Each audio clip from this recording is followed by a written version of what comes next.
Shove it, man! Alright, it's the Hawk. Welcome to your TNA Rebellion 2025 review. The TNA show has admittedly been a bit hit and miss lately. Some of the storylines haven't made a whole lot of sense surrounding Joe Hendry's title challenges and the poor booking of the Knockouts division.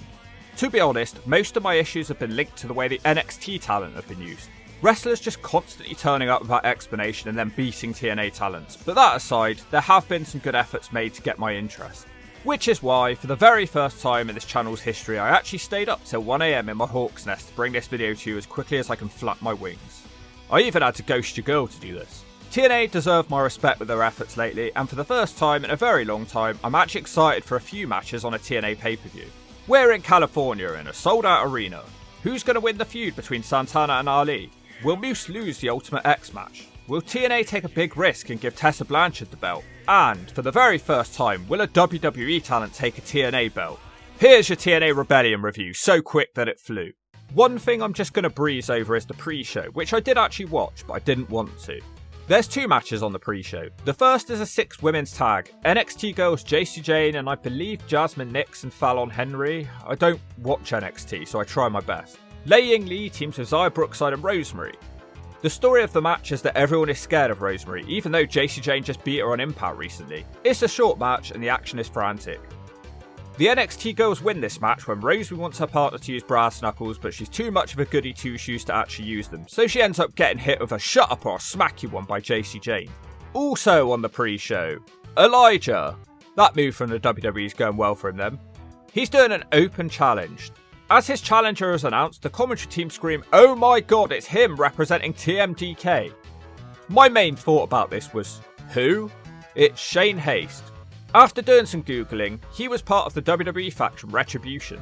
Elijah wins a pretty short match, and I'm left wondering when this guy will move up the card. TNA then spent some time making excuses about why Joe Hendry lost to Randy Orton so easily, and that's the pre-show. I was already in a foul mood heading into the main show because the show started off precisely 2 minutes late. No, I'm kidding. Don't worry, I think this is going to be a positive review. We're opening up with Ultimate X for the X Division title. Mid Cardona, who's a bit of a strange fit in this match, Casey Navarro, who I hope wins this match, but he won't, Sydney Akeem, who makes the girls scream, the boy from Bradford, Leon Slater, Vikingo, who probably won't win this match, and the defending champion, Moose. Moose is doing this gimmick where he's scared of ladders. He's also going to be pulling double duty tonight because his friend Fandango has travel problems. Strangely, no one in this match has ever done an Ultimate X match before. Almost straight away, the 4 smaller guys climb, but Moose and Cardona smack them down with chairs like piñatas. Moose powerbombs Cardona to get rid of him for a minute. Moose then tries to jump for the belt from a chair. Vikingo hits him with a diving cutter. Vikingo takes out Navarro too with a dropkick, but he comes back with a 305. Everybody is flipping and flopping all over the ring like constipated catfishes. Slater hits the first big dive out of the ring. Moose catches him, but his powerbomb is reversed into a Hurricanrana. Vikingo and Akeem both hit some crazy dives to the outside too. Moose powerbombs Akeem out of the ring onto the waiting bodies below, but he's still too scared to climb. He wants Miss Pierce, Alicia Edwards, to climb for him. Funnily enough, Alicia has actually done an Ultimate X match before. Somehow they screw it up and the other wrestlers recover to stop their cheating. Vikingo and the boy from Bradford tried to work something out on the top rope, but it looks so stupid you can hear them trying to decide what to do. Eventually they decide to throw the boy from Bradford onto the ropes and Vikingo quickly stops him. Casey Navarro is pulled off the ropes into an insane DDT. Moments later Cardona causes him to fall again. Nice spot of Moose and Akeem. Moose causes him to spin through the air on the ropes and he takes Moose out. Vikingo lands a crazy Canadian destroyer on the apron. After a while, AJ Francis interferes and he chokeslams Vikingo to loud boos. He tries to help his little buddy get the belt down, but Moose spears Francis and powerbombs Navarro. Moose is taken out by Cardona. The boy from Bradford decides to climb right to the top of the structure. Everybody carefully waits on the outside of the ring as Slater falls to the outside for Swanton 450 and everybody misses him. Jesus Christ. Thankfully he's fine and this crowd are now truly behind him. He climbs towards the belt and he unlocks the strap. As he falls to the ground, Moose spears him and picks up the title, and he's won I guess, but they botched it. Leon Slater's feet hit the ground first. Loud chant to bullshit. It was a pretty fun match. I wish Vikingo had done a bit more. Cardona was a bit of a non-factor here, but I guess not everybody can stand out in these kind of matches. The Knockouts tag belts are on the line next. Jody, Fret and Danny Luna versus Paxley and Dolan versus NXT's Jackson and Lash Legend, and the champions are Heather and Ash by Elegance. They are bunnies tonight. Danny Luna is the Hawks' favourite wrestler in this match. Hopefully she wins. Just like the last match, everyone hits dives to the outside. Lash Legend picks up Heather, making her look like an appetizer, and throws her out of the ring. Jackson also dives off of Legend and almost botches it. This match has some technical difficulties. Spitfire start doing power moves. Tatum and Dolan hit Jody Fret with a pretty unique German. Legend and Jackson almost win this one with a powerbomb double team. On commentary, we have Santana Natella's daughter, who's been coming to all the NXT matches in TNA. She is incredibly annoying and plays this airhead dumbass character. She's scared of everyone in this match. Jody Fret does a nice spinning powerbomb and almost wins as everyone starts taking each other down with big moves. We get a double tower spot, which I didn't get to even see because of the technical problems. I believe the Elegance team had someone interfere for them. In fact, I completely missed the end of the match. What is this, TNA? I think Ash won with a swanton bomb though, I don't know. Dude, I was trying to watch TNA Rebellion the other day, man. And this chick, Ash by Elegance, she stole my swanton bomb finishing maneuver, man. At least I think she did. Did she? Oh, my head, man. I'm going back to North Carolina, and I'm going to tell my stoner friend Shannon all about you, Ash by Elegance, man. It was an okay match, but all the technical problems kind of took me out of it. A 6-man tag will be next. The Slapnut system, represented by Beyond Average Brian Myers, Eddie Slapnut Edwards and Moose, taking on overrated Ace Austin and the Little Rascals, who will be joined by X-Pac. They are joined in their love of drugs or something. Why can't he be called X-Pac? They're doing this work with the WWE. Can't we use his name? He is introduced as a former X Division champion. Completely forgot about that 2-week title reign. The little rascal Trey Miguel thinks he's Mold Dog or something. He does shake, rattle and roll to literally zero reaction. Jesus, I can't believe I actually want the Slapnut system to win. The Rascals are just so grimy and dislikable. Miguel is isolated forever. I should have visited the Slash Zone for this one. Moose ends up being destroyed by loads of moves, including a spiral tap, but it doesn't get the job done. The DX tributes continue. Miss Piss gets in the Rascals' face, so X-Pac gets in the ring and hits her with an X-Factor. Everybody screams suck it, and we get triple Bronco Busters. The ref has ADHD and he misses all of X-Pac's shenanigans. Zachary Wentz counters Moose's spear into an X-Factor. He does a cutter off the ropes, and that is enough for him to beat Moose. Moose lost to Crackery Wentz. I guess it was a fun match to pay tribute to DX. I just hate the Little Rascals, but it looks like everyone had fun, and that's what really matters. The man without a grin, Steve Macklin, is miserable backstage. He refuses to talk. And then, huge moment in his career, he gives a half grin. Steve Macklin, everyone. I feel like that moment spoke directly to the Hawk. Eric Young out next. He has new music. It sucks. He faces his former friend, the man without a grin, Steve Macklin. This is for the international title. Apparently they now hate each other because Eric Young drugged him on the last show. I watched that show, and I never saw that happen. I saw Eric Young burning a book. How did I miss that moment? Macklin quickly takes out the Crackhead crew with a dive. The Crackheads are desperate for a hit and they keep interfering, so they get ejected from the building. Macklin misses spearing Eric in the corner and flies out of the ring. That should wipe his half grin away. He somehow comes back with an ankle slam. Young fights off a top rope KIA by biting and he hits a diving elbow for a 2. EY keeps going, slamming Macklin on the apron with a Death Valley. Surprisingly, it's a short match and Macklin reverses a piledriver into a roll-up. The Crackhead crew quickly attack Macklin with steel chains. He's definitely not grinning anymore after Macklin is hung across the ropes by the chain.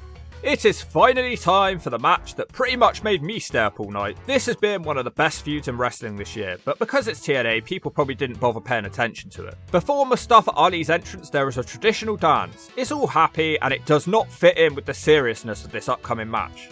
It's a Falls Count Anywhere match between Mustafa Ali and Mike Santana. These two have been feuding for a few months now. It started out that they both just wanted to go for the world title, so naturally they feuded with each other. But Ali has been pushing Mike Santana to try and turn him back into a drink addict again. Really personal and great storyline. Mike Santana brings some boxing legends out to the ring with him, then he sends them to the back. The match starts out fast and frantic, possibly too fast for Santana, who botches a dive out of the ring. Mustafa Ali then takes one of the scariest bumps I've seen for a while when he goes headfirst into the steps. That gets Santana a 2. This crowd seems to be cheering Ali over Santana. They run up the ramp and they dive off of it, but you can barely see what happens. Mike Santana hits a moonsault in the crowd for another 2. No sooner as I criticise the cameramen, we then get an awesome shot of the arena which makes TNA look big time. Santana gets mugged by Mustafa's men, which allows Ali to dive off the top at them for a 2. Ali sets up steel chairs now. He super kicks Santana onto the chairs, but Mike wakes up and counters with Death Valley Driver into the chairs. So many scary moves already. Ali is woken up now and he hits a coast to coast on the apron. Santana kicks out at the last second. We actually get into the ring for the second time only of this match. They get into each other's faces and they turn up the intensity. They both frantically start running everywhere. Ali hits the turnbuckles. The bad hands return and they slam Santana on the apron. He's set up on a table now and Ali dives off the top to the outside with a 450 through the table. Wait, how is that just a 2? The bad hands set up steel steps in the corner now. They try to handcuff Santana, who isn't having that, and he double cutters them. He handcuffs both the bad hands in front of the steps and wants to kill them with a barbed wire bat. Mustafa Ali saves them from a sure death. Santana hits a Spanish fly now, but this time Tasha still saves her leader with a chair. Mike Santana just grabs her and he jumps off the apron to powerbomb her through a table. Wow.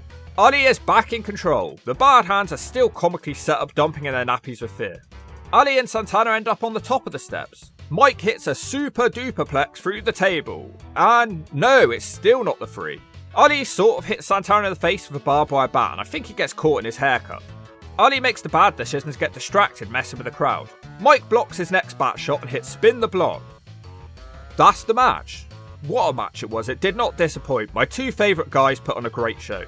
I didn't actually even mind the botch at the start because in a way it added to show how desperate Mike Santana was to win when he finally got to get his hands on Mustafa Ali. I know it wasn't a deliberate botch, but I'm just saying it kind of put over how desperate he was.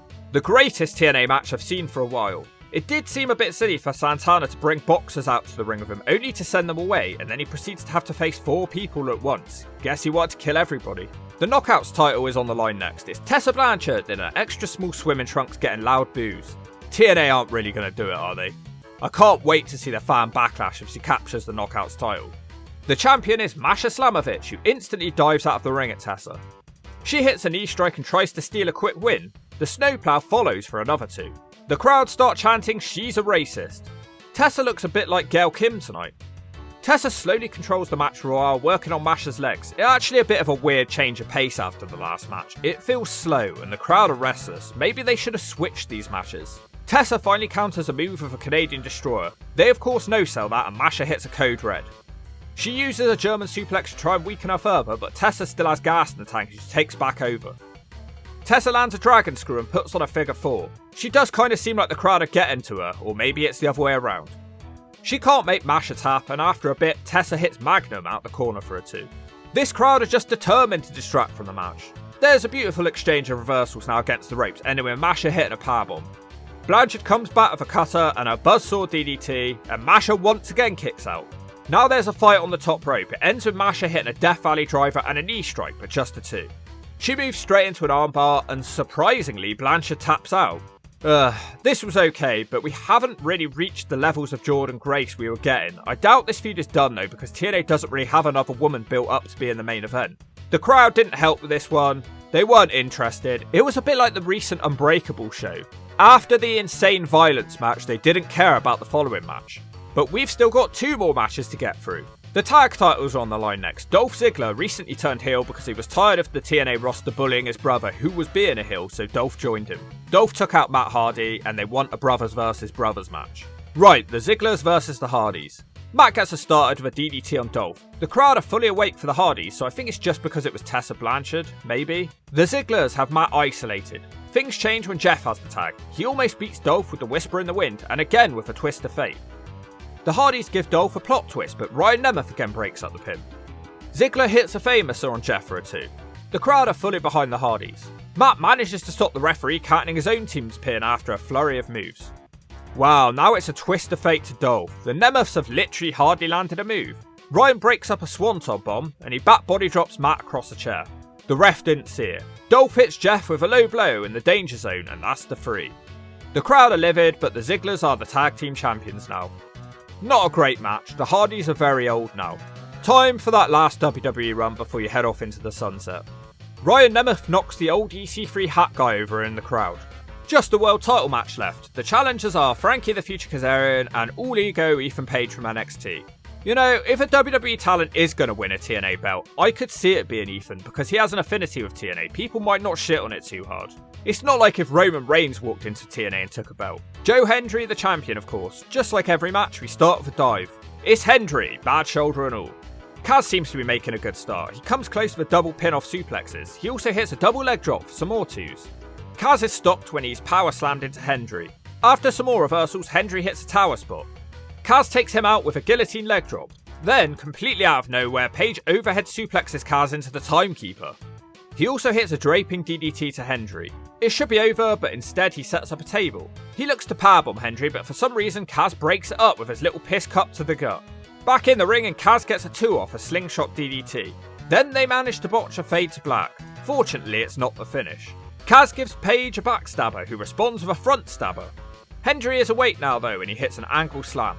Kaz pays homage to Daniels now with the Angel's wings for a 2, that was cool to see. Frankie is determined to make the most of his big moment. He locks Hendry in the chicken wing for a while. The crowd chant "We Believe," which wakes up Hendry. He survives. Kaz tries to slam him through a table, but instead it's Hendry who lifts Kaz up and hits the attitude adjustment through the table. That's him done them. Still Ethan Page to deal with, who quickly hits a cutter on Hendry for a 2. Hendry slips out of his following powerbomb and lands a sack of shit, and then the standing ovation ends the match for Hendry. No sooner has the bell rung, Trick Williams attacks Hendry. Oh, for God's sake, just go away! No more NXT people coming into TNA with no storyline. Get your hands off the belt. Nobody wants to see that again. If we're really going to do this for the 3rd month in a row, you can count me out. This is repetitive and crap. Man, you got a feel for Kaz here, who was really putting in the work. Ethan Page was kind of a non-factor in this one. So ultimately, TNA didn't really take any risks with this pay-per-view. Not a lot to talk about now it's over. It's a real shame that Ali and Santana ended up on a bit of a mid-show. And shocking coincidence, but the match with the best wrestling storyline turned out to be the best wrestling match on the show. Imagine that, wrestling fans. This match is an example of why we need to go back to actually put an effort into wrestling storylines rather than just, oh, I want your belt. It's lazy and it's boring. This wasn't a bad show, but everything but one match was nothing you'd remember tomorrow. Everything's fine, nothing was bad. I guess Ultimate X was okay too. I'm off to get some sleep, and if you don't agree with that, the Hawk will make you weep.